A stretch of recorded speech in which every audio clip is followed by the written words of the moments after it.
مبروك، المغرب يفوز في اول مقابله في كاس افريقيا، والجزائر تلغي 34 رحله ديال الطيران. 34 رحله تلغيها شركه اير الجيري، الخطوط الجويه الجزائريه. غنبداو بعدا بالمنتخب الوطني المغربي، البيتش سوكر، كره القدم الشاطئيه، في اول ماتش ديالو في كاس افريقيا. الناس تبارك الله دخلوا مجهدين، أو ما يتفوقون اليوم على المنتخب التنزاني. المنتخب المغربي اللي يعتبر من 3 المنتخبات الكبار في القارة الإفريقية.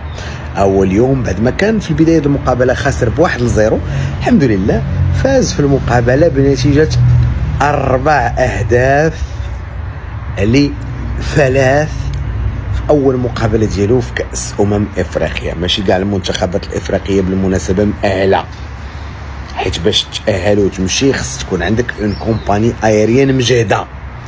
وكاين واحد البلاد اللي سميتها الجزائر، النظام ديالها الغى، تخيلوا معايا نتوما، سابقه في العالم، الغات الجزائريه للطيران. وانا غندير لكم الكومونيكي دو بريس هو لتحت. دابا المشكله الغاو وما قالولناش السبب، واش هو الخرده، واش وقع شي حاجه في الجزائر، واش العلم لله.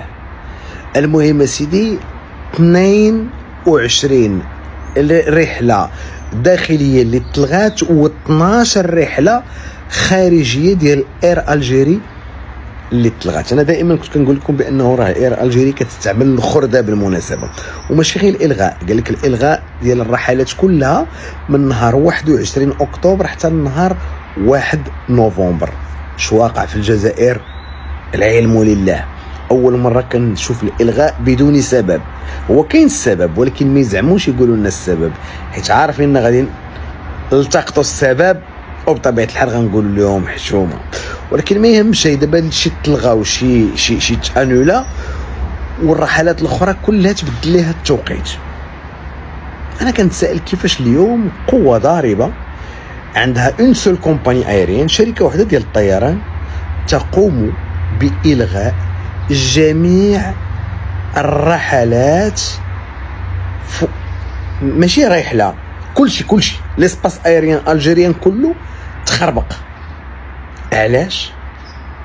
واش كيوجدوا شي حاجه؟ واش البروميي نوفمبر غتوقع شي حاجه في الجزائر؟ واش العلم لله. المهم اللي عنده شي تفسير شي جواب يقول لي، لانه انا ما عمري شفت شي شركه ديال الطيران كتلغي 34 رحله. ما عرف. المهم ما علينا، حنا اللي كنعرفوا انه الجزائر كتستعمل الخرده، وبالصوت والصوره وبالدليل. اللي بغى سكوت انت، كيسمع الجزائر كيبقى ينبح. المهم ما علينا، تحياتي والله يكون معكم، الله يكون معكم اخوتي، الله يكون معكم.